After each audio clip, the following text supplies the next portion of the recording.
ಇನ್ನೊಂದು ಅಜ್ಜಂಪುರ್ ಪೀರ್ ಕಾದ್ರಿ ಅವರು doctor BR Ambedkar ಅವರು ಇಸ್ಲಾಮಿಗೆ ಮತಾಂತರಗೊಳ್ಳೋದಕ್ಕೆ ಸಿದ್ಧವಾಗಿದ್ರು ಅಂತ ಹೇಳಿ ತಮ್ಮ ಅಜ್ಞಾನದ ಪ್ರದರ್ಶನವನ್ನು ಮಾಡಿದ್ದಾರೆ ಮತ್ತು ಅಂಬೇಡ್ಕರ್ ಅವರ ವ್ಯಕ್ತಿತ್ವಕ್ಕೆ ಅಪಮಾನ ಮಾಡುವಂತ ಕೆಲಸವನ್ನ ಮಾಡಿದ್ದಾರೆ. ಅಂಬೇಡ್ಕರ್ ಅವರು ನಾನು ಹಿಂದುವಾಗಿ ಹುಟ್ಟಿದ್ದೇನೆ, ಹಿಂದುವಾಗಿ ಸಾಯೋದಿಲ್ಲ ಅಂತ ಹೇಳಿದಾಗ ಬಹಳ ಜನ ಅವರನ್ನ ಮತಾಂತರಗೊಳಿಸುವ ಪ್ರಯತ್ನ ಮಾಡಿದ್ದು ನಿಜ. ತಮ್ಮ ಮತಕ್ಕೆ ಅವರನ್ನ ಕರೆದುಕೊಳ್ಳುವಂತ ಪ್ರಯತ್ನ ಮಾಡಿದ್ದು ನಿಜ. ಅದರಲ್ಲಿ ಹೈದರಾಬಾದ್ ನಿಜಾಮ ಅಧಿಕಾರ ಜೊತೆಗೆ ಹಣದ ಆಸೆ ಆಮಿಷವನ್ನು ಕೂಡ ತೋರಿಸ್ತಾನೆ. ಆದರೆ ಅಂಬೇಡ್ಕರ್ ಅವರು ಬಹಳ ಸ್ಪಷ್ಟವಾದಿಯಾಗಿದ್ರು. ಅವರು ಬಹಳ ಸ್ಪಷ್ಟವಾಗಿ ಹೇಳ್ತಾರೆ, ನಾನು ನನ್ನ ಪ್ರತಿಭಟನೆಯನ್ನು ದಾಖಲಿಸೋದಕ್ಕೋಸ್ಕರ ನಾನು ಮತಾಂತರ ಆಗ್ತೀನಿ, ಆದರೆ ನಾನು ದೇಶಾಂತರ ಅಲ್ಲ ಮತ್ತು ಸಂಸ್ಕೃತಿಯಿಂದ ದೂರ ಹೋಗೋದಿಲ್ಲ. ಇಸ್ಲಾಂ ಅಥವಾ ಕ್ರಿಶ್ಚಿಯಾನಿಟಿಯನ್ನು ತೆಗೆದುಕೊಂಡ್ರೆ ನನ್ನ ಮೂಲ ಸಂಸ್ಕೃತಿಯಿಂದಲೇ ನಾನು ದೂರ ಹೋಗಬೇಕಾಗತ್ತೆ. ಹಾಗಾಗಿ ನಾನು ಇಸ್ಲಾಂ ಮತ್ತು ಕ್ರಿಶ್ಚಿಯಾನಿಟಿಯನ್ನ ಸ್ವೀಕಾರ ಮಾಡೋದಿಲ್ಲ ಅಂತ ಹೇಳ್ತಾ ಮುಂದುವರೆದವರು ತಮ್ಮ ಥಾಟ್ಸ್ ಆಫ್ ಪಾಕಿಸ್ತಾನ್ನಲ್ಲಿ ಇಸ್ಲಾಂ ಬಗ್ಗೆ ವಿಶ್ಲೇಷಣೆ ಮಾಡ್ತಾರೆ. ಇವತ್ತಿಗೂ ಕೂಡ ಪಬ್ಲಿಕ್ ಡೊಮೈನ್ನಲ್ಲಿ ಥಾಟ್ಸ್ ಆಫ್ ಪಾಕಿಸ್ತಾನ್ ಅಥವಾ ಭಾರತ ವಿಭಜನೆ ಅನ್ನುವಂಥ ಪುಸ್ತಕ ಲಭ್ಯ ಇದೆ. ಅವರು ಇಸ್ಲಾಂ ಬಗ್ಗೆ ಅವರು ವಿಶ್ಲೇಷಣೆ ಮಾಡ್ತಾರೆ. ಅವರು ಹೇಳ್ತಾರೆ, ಇಸ್ಲಾಂ ಅಂದ್ರೆ intolerance. This is not my voice, ಇದು ಅಂಬೇಡ್ಕರ್ ಅವರು ಹೇಳಿದ ಮಾತು. ಇಸ್ಲಾಂ ಅಂದ್ರೆ ಇಂಟಾಲರೆನ್ಸ್, ಅದು ಅಸಹಿಷ್ಣುತೆಯಿಂದ ಕೂಡಿದೆ.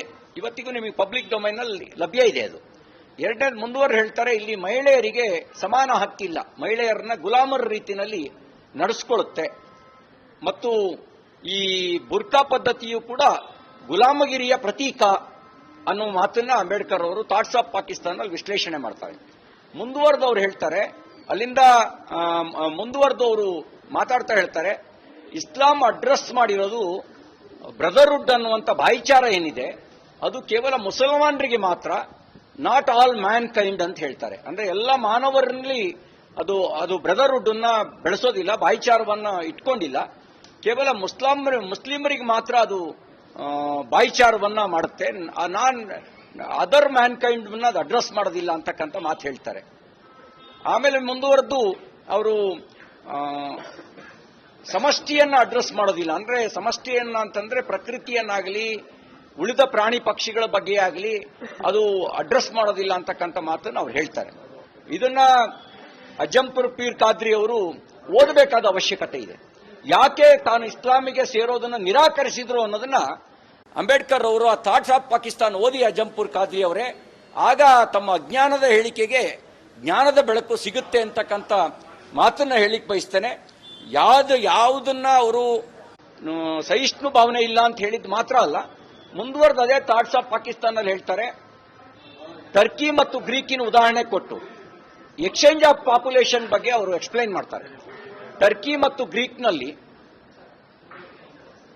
ಪಾಪ್ಯುಲೇಷನ್ ಎಕ್ಸ್ಚೇಂಜ್ ಆಗಿದ್ರ ಬಗ್ಗೆ ಅವರು ಉಲ್ಲೇಖ ಮಾಡಿ ಪಾಕಿಸ್ತಾನ ಅನಿವಾರ್ಯ ಆದರೆ ಮತ್ತು ಈ ಮತಾಂಧತೆ ಅನ್ನೋದು ನಿಲ್ಲುವಂತ ಸಂಗತಿ ಅಲ್ಲ, ಅದು ಮುಂದುವರಿತಾನೆ ಹೋಗುತ್ತೆ, ಅದಕ್ಕೆ ಫುಲ್ ಸ್ಟಾಪ್ ಕೊಡಬೇಕು ಅಂತ ಹೇಳಿದ್ರೆ ಅವರು ಟರ್ಕಿ ಮತ್ತು ಗ್ರೀಕ್ ಮಾದರಿಯಲ್ಲಿ ಟರ್ಕಿಯಿಂದ ಕ್ರಿಶ್ಚಿಯನ್ರನ್ನ ಗ್ರೀಕಿಗೆ ಕಳಿಸಿ ಗ್ರೀಕ್ನಲ್ಲಿದ್ದಂಥ ಮುಸಲ್ಮಾನರನ್ನ ಟರ್ಕಿಗೆ ಸ್ಥಳಾಂತರಿಸಿದ ಉದಾಹರಣೆಯನ್ನು ಕೊಟ್ಟು ಅವ್ರು ಹೇಳ್ತಾರೆ, ಇಲ್ಲಿರುವಂತ ಪಾಕಿಸ್ತಾನಕ್ಕೆ ಸೇರಬಹುದಾಗಿರುವ ಜಾಗದಲ್ಲಿರುವಂತ ಹಿಂದೂಗಳನ್ನ ಸುರಕ್ಷಿತವಾಗಿ ವಾಪಸ್ಸು ಇಂಡಿಯಾಕ್ಕೆ ಭಾರತಕ್ಕೆ ಕರ್ಕೊಂಡು ಬನ್ನಿ, ಭಾರತದಲ್ಲಿರುವಂತ ಮುಸಲ್ಮಾನರನ್ನ ಅಲ್ಲಿಗೆ ಕಳಿಸಿ ಸುರಕ್ಷಿತವಾಗಿ, ಆಗ ಮಾತ್ರ ಈ ಮತಾಂಧತೆ ಅನ್ನೋದು ಒಂದು ಕೊನೆಯಾಗತ್ತೆ. ಇಲ್ಲದೇ ಇದ್ರೆ ಅದು ಬೇರೆ ರೂಪದಲ್ಲಿ ಮತ್ತೆ ಭಾರತದಲ್ಲಿ ತಲೆ ಎತ್ತುವ ಅಪಾಯ ಇದೆ ಅಂತಕ್ಕಂಥ ಮಾತನ್ನ ಅವ್ರು ಹೇಳಿರ್ತಾರೆ. ಇದೆಲ್ಲ ಗಮನಿಸಿದಾಗ ಅವ್ರು ಹೇಳಿದ ಮಾತು ನಿಜ ಅಂತ ಅನ್ಸುತ್ತೆ. ನಾವು ಭಾರತ ವಿಭಜನೆಯನ್ನ ಕಾಂಗ್ರೆಸ್ ಪಾರ್ಟಿ ಟ್ರೈಪಾರ್ಟಿ ಒಪ್ಪಿಗೆ ಮೂಲಕ ಭಾರತ ಸರ್ಕಾರ, ಅವತ್ತಿನ ಬ್ರಿಟಿಷ್ ಸರ್ಕಾರ, ಕಾಂಗ್ರೆಸ್ ಪಾರ್ಟಿ ಮತ್ತು ಮುಸ್ಲಿಂ ಲೀಗು ಒಂದು ಟ್ರೈಪಾರ್ಟಿ ಒಪ್ಪಂದಕ್ಕೆ ಸಹಿ ಹಾಕಿದ್ರು. ಭಾರತ ವಿಭಜನೆ ಆಯಿತು. ಅಲ್ಲಿರೋ ಹಿಂದೂಗಳನ್ನ ಮತಾಂತರಿಸಿದ್ರು, ಬಲಾತ್ಕಾರ ಮಾಡಿದ್ರು, ಅವ್ರನ್ನ ನಿರ್ವಸಿತರನ್ನಾಗಿ ಮಾಡಿ ಓಡಿಸಿದ್ರು. ಇಲ್ಲಿ ಮತಾಂಧತೆಯ ಭೂತ ಬಲ ಆಗೋದಕ್ಕೆ ಕಾರಣ ಆದ್ವಿ.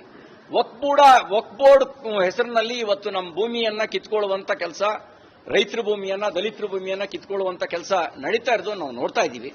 ಅದಕ್ಕೆ ನಾನು ಮೊನ್ನೆ ಮಾತಾಡ್ತಾ ಹೇಳಿದೆ, ಇದು ಕಾಂಗ್ರೆಸ್ ಆಧುನಿಕ ಭಸ್ಮಾಸುರಂತ ರೀತಿ ವರ್ತನೆ ಮಾಡ್ತಾ ಇದೆ ಅಂತ ಹೇಳಿದೆ. ಬರೀ ಭಸ್ಮಾಸುರ ಆಗಿಲ್ಲ, ಬಕಾಸುರ ಮತ್ತು ಭಸ್ಮಾಸುರ ಎರಡೂ ಸೇರಿದ್ರೆ ಏನಾಗುತ್ತೋ ಅದು ಇವತ್ತು ಕಾಂಗ್ರೆಸ್ ಆಗಿದೆ. ಸಂವಿಧಾನ ರಚನಾ ಸಭೆಯಲ್ಲಿ ಡಾಕ್ಟರ್ ಅಂಬೇಡ್ಕರ್ ಅವರ ನೇತೃತ್ವದಲ್ಲಿ ಖಡಾಖಂಡಿತವಾಗಿ ವಿರೋಧಿಸುತ್ತಾರೆ ಮತಾಧಾರಿತವಾಗಿರ್ತಕ್ಕಂಥ ಮೀಸಲಾತಿಯನ್ನ. ಮತಾಧಾರಿತವಾಗಿ ಮೀಸಲಾತಿ ಕೊಡ್ತಕ್ಕಂಥದ್ದು ಅದು ಅನ್ಕಾನ್ಸ್ಟಿಟ್ಯೂಷನಲ್ಲು, ಸಂವಿಧಾನಕ್ಕೆ ವಿರುದ್ಧವಾಗಿರುತ್ತೆ.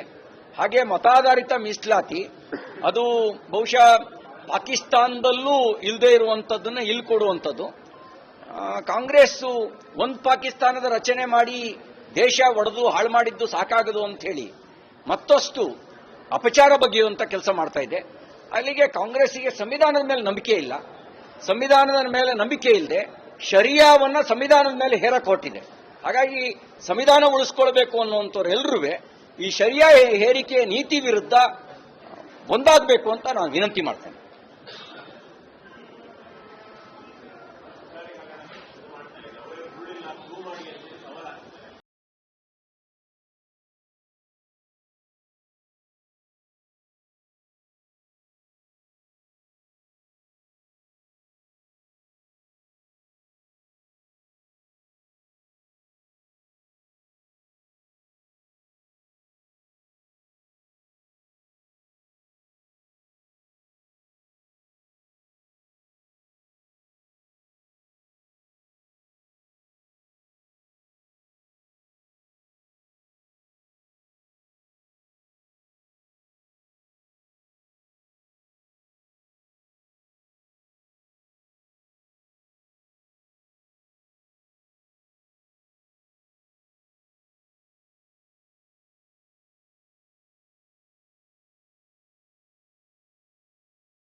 ಹಾಗಾಗಿ ಅಂಗೈ ಹುಣ್ಣಿಗೆ ಕನ್ನಡಿ ಹಿಡಿಬೇಕಾದ ಅವಶ್ಯಕತೆ ಇಲ್ಲ.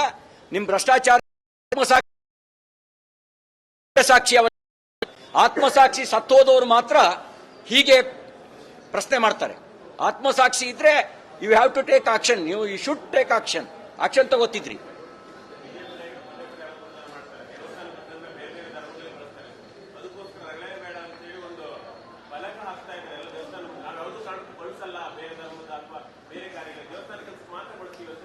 ನಾನು ರಾಮಲಿಂಗಾರೆಡ್ಡಿಯವರ ಹೇಳಿಕೆಯನ್ನು ಗಮನಿಸಿದೆ, ಅದನ್ನು ಸ್ವಾಗತಿಸ್ತೀನಿ. ಆ ಕೆಲಸ ಮಾಡಬೇಕು.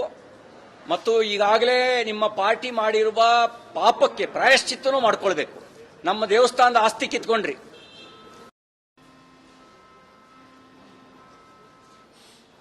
ಕರ್ನಾಟಕ ಸರ್ಕಾರದ ಸಚಿವರಾಗಿರ್ತಕ್ಕಂಥ ಜಮೀರ್ ಅಹಮದ್ ಅವರು ದೇವೇಗೌಡರ ಕುಟುಂಬವನ್ನ ₹1 ಹಾಕಿ ಕೊಂಡ್ಕೊಳ್ತೀವಿ ಅಂತಕ್ಕಂಥ ಮಾತನಾಡಿದ್ದಾರೆ. ಅವ್ರು ಹೇಳಿರುವ ಮಾತು ಅಧಿಕಾರ ಮದ ಮತ್ತು ಹಣಮದ ತಲೆಗೇರಿದರೆ ಮನುಷ್ಯ ಹುಚ್ಚುಚ್ಚಾಗಿ ಆಡ್ತಾನಂತೆ.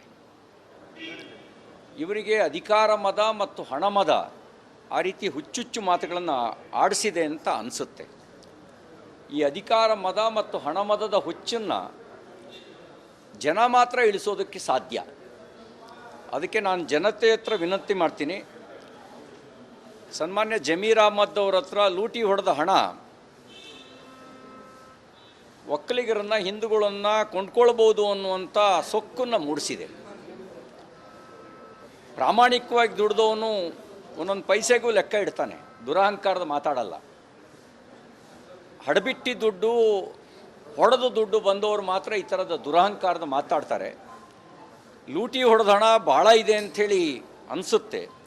ಆ ಲೂಟಿ ಹೊಡೆದ ಹಣವೇ ಅವ್ರ ಬಾಯಿಂದ ಹೀಗೆ ಮಾತಾಡಿಸಿದೆ. ಈ ಸೊಕ್ಕನ್ನು ಇಳಿಸಬೇಕು. ಒಂದು ರೀತಿ ಪ್ರಜಾಪ್ರಭುತ್ವದಲ್ಲಿ ಜಮೀರ್ ಅಹಮದ್ ಅವರು ತರದವರು ಅಪಸವ್ಯ ಇದ್ದಂತೆ. ಅವರ ಅಪಸವ್ಯವನ್ನು ದೂರ ಹಾಕೋದಕ್ಕೆ ಒಂದೊಂದು ಮಾತಿಗೂ ಕೂಡ ಉತ್ತರ ಕೊಡುವ ರೀತಿಯಲ್ಲಿ ಮತ ಹಾಕಬೇಕು ಅಂತ ನಾನು ವಿನಂತಿ ಮಾಡ್ತೇನೆ ಜನರಿಗೆ. ಇನ್ನೊಂದು ಮಾತು, ಅವರು ವರ್ಣಭೇದದ ಮಾತನ್ನು ಆಡಿರ್ತಕ್ಕಂಥದ್ದು. ಅವರಿಗೆ ಹೇಳಕ್ಕೆ ಬಯಸ್ತೇನೆ, ನಮ್ಮ ದೇವಾನುದೇವತೆಗಳು ಅವರು ಕೃಷ್ಣವರ್ಣದಲ್ಲೇ ಭೂಮಿಗೆ ಬಂದಿದ್ದು. ಅದು ಶ್ರೀಕೃಷ್ಣ ಇರ್ಬೋದು, ರಾಮ ಇರ್ಬೋದು, ಪರಶಿವ ಇರ್ಬೋದು. ಈ ಮೂರೂ ಜನ ಕೃಷ್ಣವರ್ಣದಿಂದಲೇ ದರ್ಶನ ಕೊಟ್ಟು, ನಾನೇ ಕಪ್ಪು, ನೀನು ನನ್ನೇನು ಕಪ್ಪು ಅಂತ ಉಳಿದವ್ರನ್ನೇನು ಆಡ್ಕೊಳ್ತೀಯ ಅನ್ನುವ ಮಾತನ್ನು ಅವರು ದರ್ಶನದ ಮೂಲಕ, ನಮ್ಮ ಭಗವಂತನೇ ಕೃಷ್ಣವರ್ಣ, ನೀ ಅಪಮಾನ ಮಾಡಿರೋದು ಈ ನಿನ್ನ ಅಧಿಕಾರದ ಸೊಕ್ಕನ್ನು ತೋರಿಸುತ್ತೆ. ಆ ಸೊಕ್ಕಿಗೆ ಉತ್ತರ ಕೊಡಬೇಕು ಅಂತ ನಾನು ಜನರಿಗೆ ವಿನಂತಿ ಮಾಡ್ತೇನೆ. ಮತ್ತು ಮುಖ್ಯಮಂತ್ರಿಗಳೇ, ನಿಮಗೆ ಏನಾದರೂ ಕಿಂಚಿತ್ತಾದರೂ ಅವ್ರು ಮಾತಾಡಿರೋದು ತಪ್ಪು ಅಂತ ಅನಿಸಿದರೆ, you have to take action against him. ಅವ್ರ ವಿರುದ್ಧ ಕ್ರಮ ತಗೊಳ್ಳಿ ಅಂತ ನಾನು ಮುಖ್ಯಮಂತ್ರಿಗಳನ್ನು ಆಗ್ರಹಿಸ್ತೇನೆ. ಇನ್ನೊಂದು, ಅಜ್ಜಂಪುರ್ ಪೀರ್ ಖಾದ್ರಿ ಅವರು ಡಾಕ್ಟರ್ BR ಅಂಬೇಡ್ಕರ್ ಅವರು ಇಸ್ಲಾಮಿಗೆ ಮತಾಂತರಗೊಳ್ಳೋದಕ್ಕೆ ಸಿದ್ಧವಾಗಿದ್ದರು ಅಂತ ಹೇಳಿ ತಮ್ಮ ಅಜ್ಞಾನದ ಪ್ರದರ್ಶನವನ್ನು ಮಾಡಿದ್ದಾರೆ. ಮತ್ತು ಅಂಬೇಡ್ಕರ್ ಅವರ ವ್ಯಕ್ತಿತ್ವಕ್ಕೆ ಅಪಮಾನ ಮಾಡುವಂಥ ಕೆಲಸವನ್ನು ಮಾಡಿದ್ದಾರೆ. ಅಂಬೇಡ್ಕರ್ ಅವರು ನಾನು ಹಿಂದುವಾಗಿ ಹುಟ್ಟಿದ್ದೇನೆ, ಹಿಂದುವಾಗಿ ಸಾಯೋದಿಲ್ಲ ಅಂತ ಹೇಳಿದಾಗ